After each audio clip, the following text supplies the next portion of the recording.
Hi everyone, thanks for being with me. I'm going to have a conversation about a bloke by the name of Matt Walsh. And apparently, Matt, I didn't know who he was until the other day, but apparently he is a bit of an influencer in the United States. Has over 3 million subscribers on YouTube. Go for him.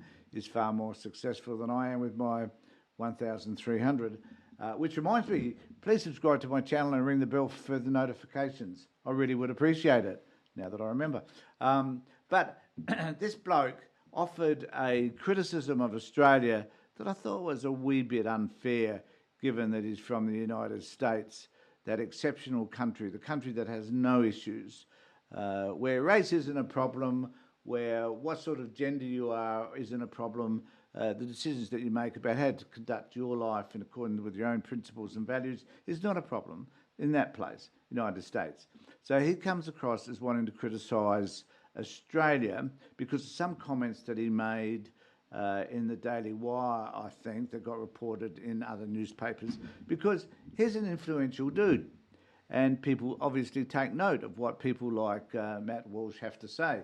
A wee bit sad, nevertheless. But I thought I would just have take this opportunity to play what he says about Australia, and then offer a reasonable critique of the United States as a result. So here we go. This is him responding to some comments that have been made about his comments in relation to Australia.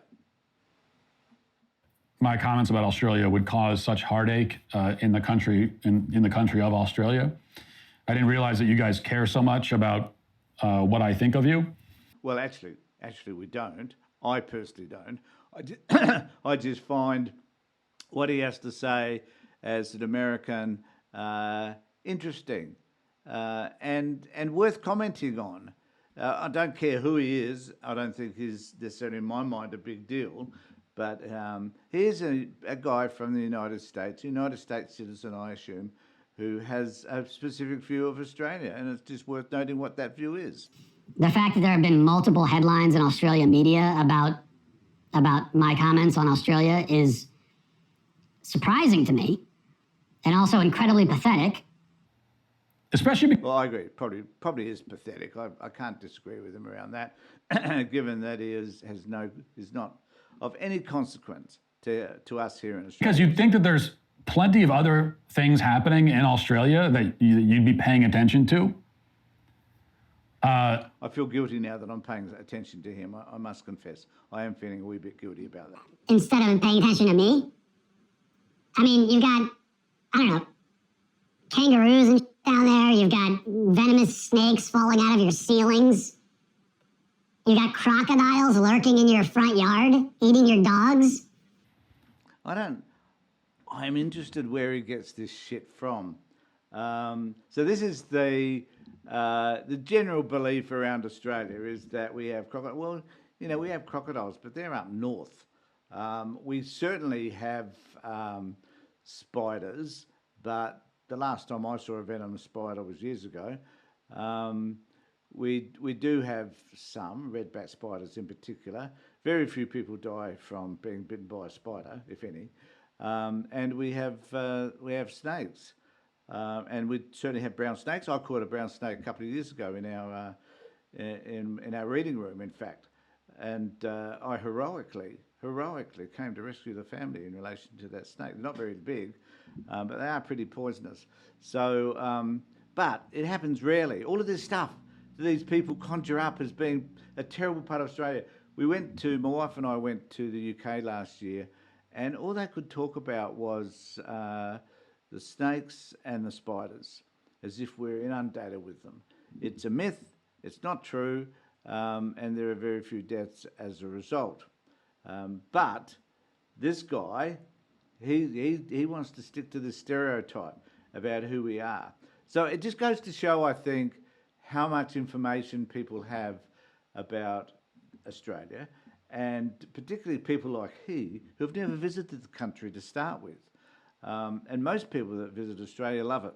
But he's clearly an exception because he'll never visit Australia. Hope we never give him a visa because he's a drop kick. But anyway, he goes further on and discusses this issue a little bit further. Spiders the size of Buicks just like walking down the street. So how crazy is this dude? Seriously. So I just don't understand how, in the midst of all that, you could find the time to care about what I say. And as I said before, I don't. Well, I'm finding the time to care about what you say because I'm just highlighting what a clown you are, and that you are clearly an influencer, given you have 3 million subscribers. So I want people to know what an extremely odd person you are to talk about. So what does it say about you and your view of politics if you take this distorted view around a country? Look, and my guess is that you probably don't even, if you had to identify Australia on a map, you'd probably struggle to do so. I don't understand how you can live in that environment and still be weak, woke little wimps. But here we are. I mean, I don't get it, but that's what's happening. And I say this as someone who, again, always liked Australia, at least from afar. I was a big fan of Steve Irwin. I love... Big fan of Steve Irwin.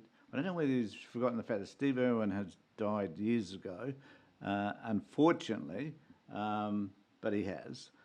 But he's a fan. He's clearly a fan. Of the Bloomin' Onion from Outback Steakhouse. So I know a lot about Australian culture. I'm really steeped in Australian culture.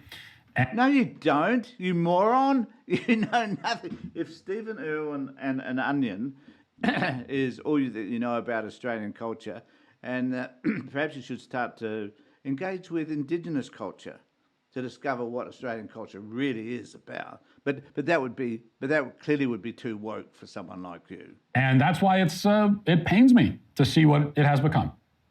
So here's what I'll say. And this is the last thing I'll say about Australia for now. Oh, thank God for that. And I think, and I'm not, I'm not backtracking. I'm not one to apologize, but I do want to make in a certain sense, I want to make amends with Australia. Like we care whether you make amends to Australia. And I don't want, you guys are fragile enough down there. I don't want to cause any more pain and heartache.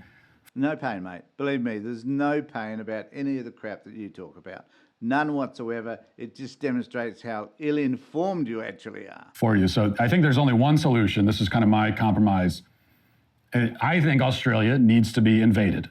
For its own sake, we need to... I love this bit. Oh, this is so funny. Of course, this is what all Americans are suggesting as a result of Trumpism, that every place like Panama, Greenland, Canada should all be invaded because you do a fantastic job.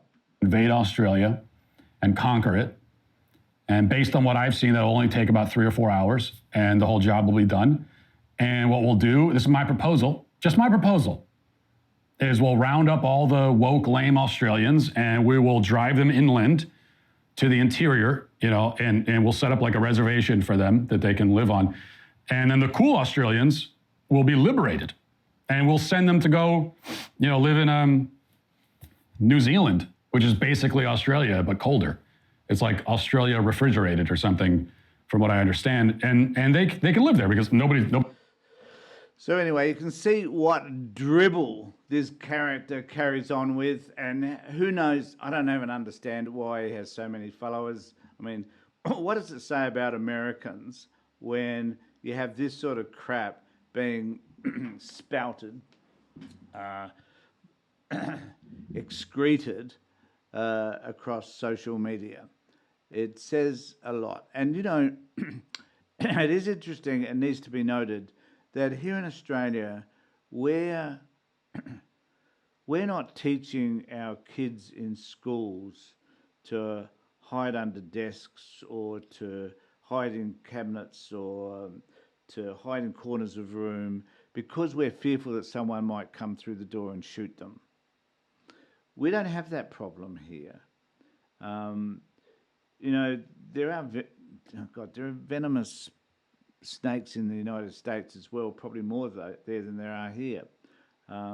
This whole assertion that we're woke for some particular reason and the disdain that this man has for Australia is just crazy shit. And, Australians, buddy, I was talking direct to you, Matt, Australians look at you and look at the United States and think, God, you are the crazy country.